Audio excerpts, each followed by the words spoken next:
दोस्तों नमस्कार। आज़ादी की 75वीं वर्षगांठ के मौके पर आप सभी को बहुत बहुत बधाई। और आज़ादी के दिन सुबह सवेरे से ही समूचा देश इंतजार करता है कि देश के प्रधानमंत्री लाल किले के प्राचीर से क्या कहेंगे। उनके शब्द इस देश के नागरिकों की भावनाओं से जुड़े होंगे।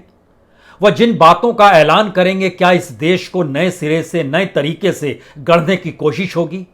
जिन योजनाओं का ऐलान होगा, जिन बातों का जिक्र होगा, जिन उपलब्धियों का जिक्र होगा, उसके कोई सरोकार आने वाले वक्त में भारत को एक नई दिशा दे पाएंगे। ये सारे सवाल कोई आज के नहीं है। नेहरू से लेकर नरेंद्र मोदी तक कमोवेश हर प्रधानमंत्री ने लाल किले के प्राचीर से जब जब भाषण दिया, वह यह मानकर चला कि इस देश की संवेदनाओं को वह अपने हृदय में समेटे हुए है।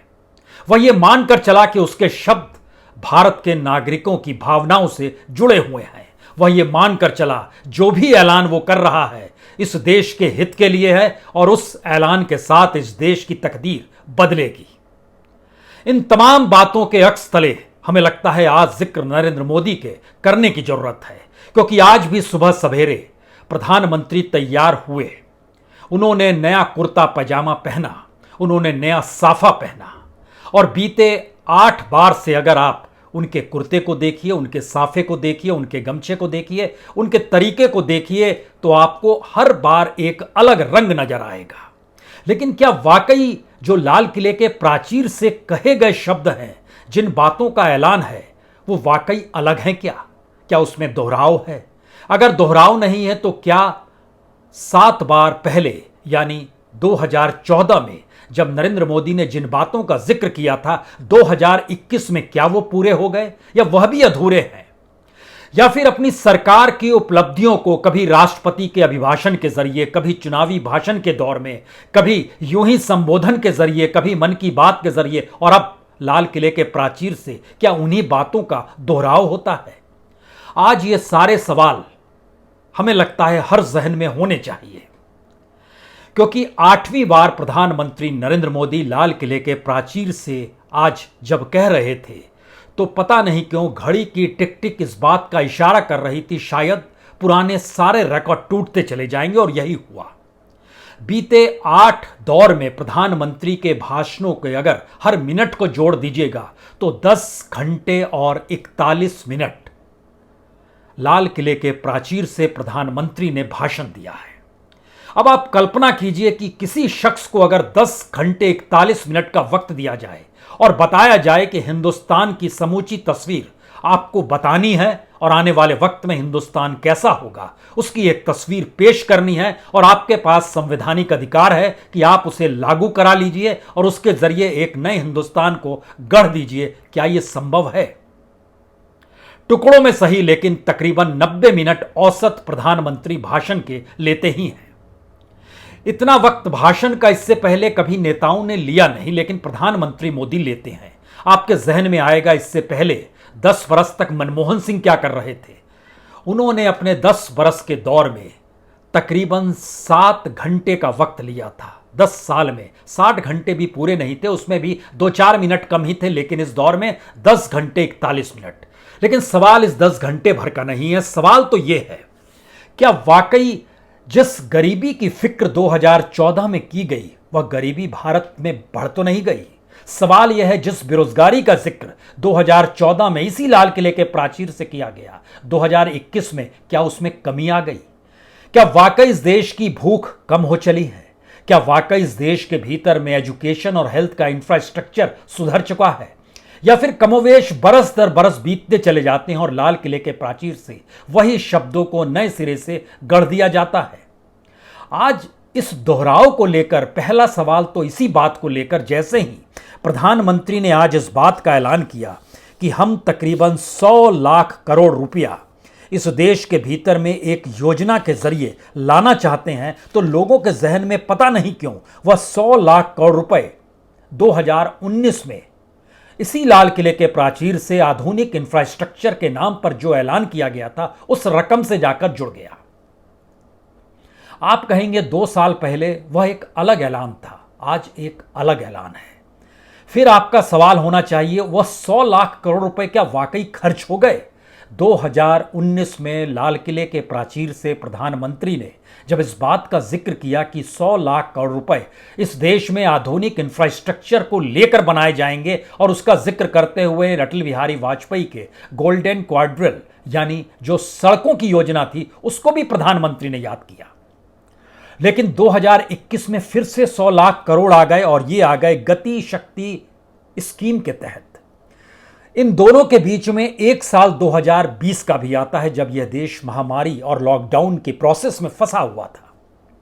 2020 में इसी लाल किले के प्राचीर से प्रधानमंत्री ने इस बात का जिक्र किया कि जो हमने 2019 में 100 लाख करोड़ का जिक्र किया था, दरअसल उसके मातहत तकरीबन 7,000 योजनाएं चिन्हित कर ली गई है। लेकिन अभी लॉकडाउन की स्थिति है, तो आने वाले वक्त में उसे इंप्लीमेंट करेंगे। तो क्या हम ये मान लें कि जो गति शक्ति स्कीम इस बार की है और 2 साल पहले की जो इंफ्रास्ट्रक्चर को लेकर स्कीम थी, इन दोनों को मिला दिया जाए तो 200 लाख करोड़ रुपया सरकार के पास है क्या? या वही स्कीम को नए तरीके से लपेट कर तो पेश नहीं किया गया? हो सकता है, हो चुका है, हुआ है, क्योंकि इस देश के भीतर में बीते 8 बरस में गरीबी बढ़ चुकी है। भूख की स्थिति सोशल इंडेक्स पे भारत की बढ़ चुकी है। अंतर्राष्ट्रीय सोशल इंडेक्स में इस देश के भीतर की बेरोजगारी चरम पर है 2014 के बाद से। इस देश में हेल्थ केयर सिस्टम इसी दौर में सबसे ज्यादा चरमराया है जब इस देश को इलाज की जरूरत थी, वह बीमार होकर शमशान घाट जा रहा था। इसी दौर में एजुकेशन का इंफ्रास्ट्रक्चर कितना धराशायी हुआ है यह भी किसी से छुपा हुआ नहीं है। लेकिन उपलब्धियों का खांचा जो एक के बाद एक प्रधानमंत्री ने पेश करना शुरू किया, हमें लगा आज बात क्या इसी बात से शुरू की जाए कि 2014 में इसी लाल किले के प्राचीर से जब प्रधानमंत्री ने हर सांसद को कहा था तुम एक गांव गोद ले लो, और इस बात की कल्पना करो कि हर बरस तुम्हें एक गांव गोद लेना है। इस देश के भीतर में 6.5 लाख गांव है। अगर उन 6.5 लाख गांव में से कुछ गांव भी आदर्श गांव की स्थिति में सांसद निधि पैसे से आ जाते हैं तो ये एक बड़ी उपलब्धि होगी। हमने भी तालियां बजाई थी, कमाल का ऐलान है। लेकिन सांसदों को छोड़िए, प्रधानमंत्री द्वारा लिए गए अपने गांव की स्थिति 2014 में जो थी 2021 में अगर हम कहें वो और बदतर हो चली है, तो आप क्या कहेंगे? इस देश के किसी भी मंत्री के, किसी भी सांसद द्वारा लिए गए गांव की परिस्थिति इस लिहाज से टटोल लीजिए कि 2021 में जो गांव लिए गए गोद हैं उनकी संख्या एक वक्त 650 थी 2014 में, जो घटते घटते घटते घटते घटते घटते आज की तारीख में 55 गांव पर आ गई है। इस देश के भीतर में 750 से ज्यादा सांसद हैं, लोकसभा और राज्यसभा मिला के। जब वह फेल हो गया तो फिर कौन सी योजना इस देश में सफल होती है, या फिर योजनाओं का ऐलान करने भर के लिए लाल किला का प्राचीर है? इन बातों का भी जिक्र इसलिए करने की जरूरत है कि आज एक नारा दिया गया, छोटे किसान देश की शान। सुनकर वाकई अच्छा लगेगा। सुनकर इसलिए अच्छा लगेगा क्योंकि इस देश के भीतर में किसी प्रोफेशन से जुड़े हुए तबके की सबसे बुरी स्थिति है तो वह किसानी की है। और किसान के नाम पर ही इस देश में जितनी योजनाओं का ऐलान किया गया इस दौर में लाल किले के प्राचीर से, या फिर अलग अलग भाषणों में अलग अलग मौके पर किसानों के बीच जाकर, वह भी फेरिस्त बहुत लंबी है।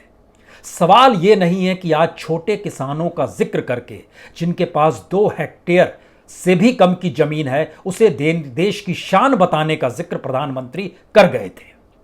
हमें लगता है वो आंकड़ा बताएं या इस सरकार द्वारा ऐलान किए गए किसानों की योजनाओं का आपसे जिक्र करें, क्योंकि इस देश के भीतर में सिर्फ 3 राज्य ही ऐसे हैं, 3 बड़े राज्य और 2 छोटे राज्य, जिनके औसत अगर निकालिएगा तो 2 हेक्टेयर से ज्यादा की जमीन उनके पास में है। उसमें से 2 राज्यों के किसान संघर्ष करते हुए दिल्ली की चौखट पर बैठे हैं।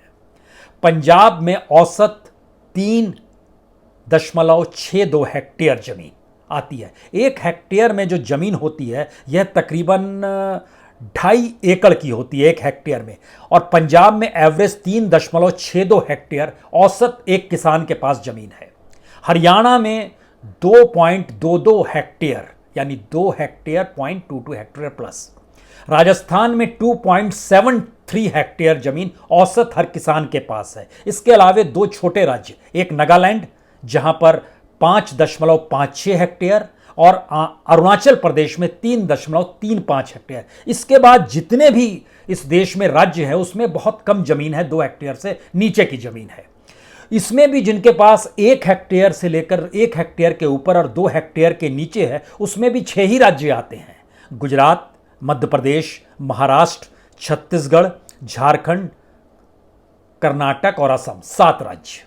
इन 7 राज्यों के पास जो औसत जमीन है किसानों के पास, वह 1.25 हेक्टेयर से लेकर लगभग 1.25 हेक्टेयर तक है। गुजरात 1.88 हेक्टेयर, इतनी जमीन है। इसके अलावे देश के तमाम राज्य, उत्तर प्रदेश में औसत 1 हेक्टेयर से कम 0.85, वेस्ट बंगाल में 0.76, बिहार में 0.39 हेक्टेयर, तमिलनाडु में 0.75, उड़ीसा में 0.95। ये 1 हेक्टेयर से कम की जमीन है। और इस देश का पूरा औसत जब आप निकालिएगा तो इस देश में जितने किसान हैं, अगर सब में खेती की जमीन को आप बांट दीजिए तो औसत निकल कर आएगा 1.08 हेक्टेयर जमीन। अब आप सोचिए कि इन छोटे किसान देश की शान का नारा आज जब लाल किले से लगाया गया, इससे पहले इस देश में किसानों के लिए कितनी योजनाओं का ऐलान किया गया होगा, उसके बाद हम किसान की बदहाली का एक अनूठा सच आपको बताने वाले हैं।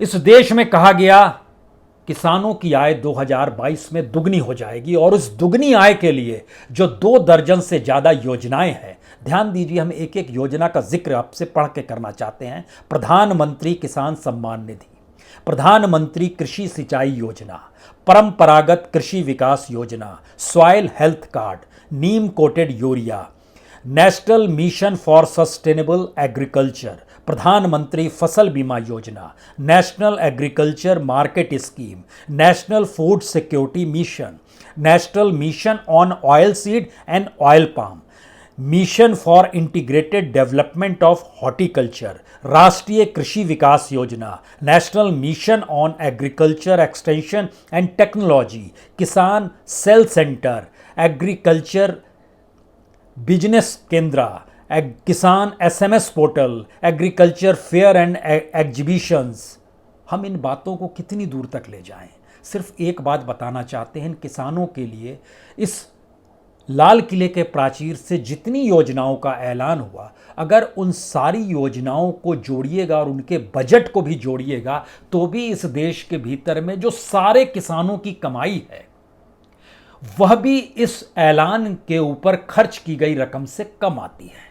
यानी योजनाओं पर किया जाने वाला खर्च और योजनाओं को जिन पे इंप्लीमेंट होना है उनकी बदहाली, इन दोनों को एक तराजू में इसलिए रखिए क्योंकि जब हम योजनाओं का जिक्र करते हैं तो हर योजना जो लाल किले के प्राचीर से ऐलान की जाती है, चाहे वो ऐलान इस देश के भीतर में किसान रेल को लेकर हो, न्यू एजुकेशन पॉलिसी के जरिए, और इस देश में अब सैनिक स्कूल भी लड़कियों के लिए खुलेंगे, चाहे इस देश में जो वैक्सीनेशन की स्थिति है, चाहे 75 वंदे ट्रेन खोलने की बात है, चाहे मातृभाषा में पढ़ाई का जिक्र है, चाहे ऑप्टिकल फाइबर पूरे देश में बिछाने का जिक्र है, चाहे जम्मू कश्मीर में चुनाव का जिक्र है, चाहे नॉर्थ ईस्ट में भारत को जोड़ने के नए तरीके से सवाल हैं, चाहे इस देश में नागरिकों से प्रधानमंत्री लाल किले के प्राचीर से ये ऐलान करते हैं कि आप कैशलेस और स्वच्छता को अपनाएं, तो ना जाने क्यों फिर से लाल किले के प्राचीर से उतरकर प्रधानमंत्री 2014 में, याद कीजिए, तिलक नगर थाने में चले गए थे और वहां पर उन्होंने झाड़ू उठा लिया था और सफाई की थी। 2014 से लेकर 2021 तक इस देश के भीतर में स्वच्छता अभियान के प्रचार पर जितना खर्च हो गया, इस देश में स्वच्छता से जुड़े हुए जो सफाई कर्मी हैं उनके वेतन में उतनी बढ़ोतरी नहीं हो पाई और उनको जो आय होती है 2014 से 2021 के बीच में, उससे ज्यादा स्वच्छता का बजट और उसके प्रचार पर इसी दौर में खर्च हो गया। सवाल है कि अब वाकई इस देश के भीतर में लाल किला सुनकर शब्द आपके अंदर खुशी जागृत होती है, क्योंकि खुशी भी अंतर्राष्ट्रीय मानचित्र पर भारत की कम होती चली गई है। बीते 7 वर्ष में भारत की खुशी लगभग 25 पायदान नीचे चली गई। यानी खुशी भी मापी जाती है यानी देश के भीतर में अभिव्यक्ति का सवाल होता है, हक का सवाल होता है। आंदोलन करते किसान, मजदूर, छात्र तमाम जगहों पर नजर आते हैं जो ये सवाल खड़ा करते हैं कि आपकी पॉलिसी फेल हो गई। और शायद उन्हीं पॉलिसी को नए लब्बो लुबाब के साथ लाल किले के प्राचीर से परोसा भी जाता है। तो हमें लगता है कि आप आज की तारीख में लाल किले के प्राचीर से ऐलान किए गए किसी भी घोषणा को उठा लीजिए, उस घोषणा को लिखिए आप, अगर आपके पास कंप्यूटर है तो लिखिए उस पर, और उसके बाद सरकार के डाटा को आप पढ़ना शुरू कीजिए, और उसके बाद किसी भी राज्य को चुनिए और उस राज्य के नागरिकों की संख्या के साथ उस डाटा को जोड़ कर देखिए। यकीन जानिए, इस 7 बरस के भीतर में जो 8 बार प्रधानमंत्री लाल किले के प्राचीर से अलग अलग योजनाओं का ऐलान कर गए हैं, उसकी हकीकत आपको बच्चियों के स्कूल जाने में, जब सैनिक स्कूल का जिक्र हो रहा है, एजुकेशन को लेकर जो न्यू एक पॉलिसी जो है, एजुकेशन पॉलिसी, जो एक लिहाज से इस देश में पूंजी को महत्व देती है, मुनाफे को महत्व देती है और पैसे वालों के लिए ही एक मोटी लकीर स्कूल की खींचना चाहती है। इस देश के भीतर में सरकार के मातहत चलने वाले उद्योग धंधे क्यों प्राइवेट हाथों में चले गए, और इस दौर में जब देश की माली हालत 5 ट्रिलियन की दौड़ में दौड़ते दौड़ते हाँफ रही है, उसी वक्त भारत के भीतर के इंडस्ट्रियलिस्ट और कॉरपोरेट, उनका नेटवर्थ 5 ट्रिलियन से पार कैसे हो चला है। ये सारे सवाल इसलिए हो चले हैं। 5 ट्रिलियन का मतलब ओवरऑल इकोनॉमी नहीं है, ये 5 ट्रिलियन हम 5 लाख करोड़ रुपया कह रहे हैं। भारत की इकोनॉमी तो 5 लाख करोड़ डॉलर का जिक्र है, लेकिन फिर भी नेटवर्थ सत्ता के करीब कॉरपोरेट का अगर बढ़ते चला जा रहा है, और उन्हीं योजनाओं के जरिए, जिन योजनाओं का ऐलान लाल किले के प्राचीर से यह कहकर किया जाता है कि अब आने वाले वक्त में उनकी स्थिति बेहतर होगी, तो हम आपको 6 चीज बताने वाले हैं। पहला, इस देश में गांव को लेकर ऐलान जो किया गया प्रधानमंत्री द्वारा लाल किले के प्राचीर से, इस देश में गरीबी को लेकर जो ऐलान किया गया लाल किले के प्राचीर से, इस देश में किसानी को लेकर जो ऐलान किया गया लाल किले के प्राचीर से, इस देश में भूख को खत्म करने को लेकर जो ऐलान किया गया लाल किले के प्राचीर से, इस देश के हेल्थ सेक्टर में सुधार का जिक्र जो 8 में से 4 बार प्रधानमंत्री के भाषण में किया गया, उस हेल्थ इंफ्रास्ट्रक्चर का जिक्र, और आखिरी बात, इस देश के भीतर में उत्पादन, इंडस्ट्री और बेरोजगारी, इन तीनों परिस्थितियों को जब मिला दीजिएगा, तब उस देश में हायर एजुकेशन और हायर डेवलपमेंट को लेकर क्या होता है, मैन्युफैक्चरिंग की स्थिति, उसका आकलन। आप हैरत में आ जाएंगे कि 2014 से 2021 के बीच इनका ग्रोथ जो है इस देश में कमाने वाले कॉरपोरेट्स की तुलना में सिर्फ 10% है। यानी उनके रुपए में इजाफा अगर 100 रुपए हो रहा था तो यहां सिर्फ 10% काम हुआ। यह कौन सी परिस्थिति है जिसमें लाल किला के प्राचीर से प्रधानमंत्री का भाषण लोगों को उपलब्धियों को बताने के लिए, और वह उपलब्धि जो लोगों को ने देखी नहीं, वह उपलब्धि और वह योजनाएं जो उन्होंने सुनी है, और परत दर परत, बरस दर बरस ये चीजें निकलती चली जाती हैं। एक बात आखिर में याद रखिए कि वाकई अगर इस देश में किसी को 10 घंटे 41 मिनट का मौका मिले कि आपको कुछ भी कहना है इस देश को लेकर, वो क्या कुछ कहेगा? क्या वो हाँफने लगेगा, थक जाएगा, या इतना बोलेगा कि आपको लगेगा वाकई यह भी कम पड़ गया वक्त? हमारे देश की स्थिति इस लिहाज से वक्त को कम आंकती है, क्योंकि 10 घंटे 41 मिनट जो प्रधानमंत्री ने लाल किले के प्राचीर से कहा है, 2014 से लेकर अब तक आने वाले वक्त में औसत निकालिएगा तो उसमें तकरीबन 3-3.5 घंटे आपको और जोड़ने होंगे। अब सवाल यह है, क्या लाल किले के प्राचीर से बोले गए प्रधानमंत्री के शब्द अगर लोगों से सरोकार नहीं रखते हैं, तो क्या वाकई वन नेशन वन गवर्नेंस की स्थिति इस देश में है? क्योंकि हर बार प्रधानमंत्री ने बतलाया है वन नेशन का मतलब क्या होता है। One nation one tax, GST आया। One nation one grid, energy के सेक्टर को लेकर कहा गया। One nation one mobility card, यह सीमलेस ट्रेवल कार्ड को लेकर कहा गया। One nation one ration card, इसका जिक्र भी किया गया। वन नेशन वन कॉन्स्टिट्यूशन जब आर्टिकल 370 और 335A को जम्मू कश्मीर को लेकर आया गया तो प्रधानमंत्री ने कहा वन नेशन और वन कॉन्स्टिट्यूशन हो गया। फिर कहा गया one nation and one force, 3 arm forces को लेकर एक चीफ ऑफ डिफेंस स्टाफ जब बनाया गया तो क्या one nation and one leader आपके सामने है। तारीफ कीजिए, one nation one leader and only one leader. कोई शक की गुंजाइश होनी नहीं चाहिए। हम लोग वाकई वन नेशन और वन लीडर की तरफ बढ़ रहे हैं। बहुत बहुत शुक्रिया, बहुत बहुत शुक्रिया।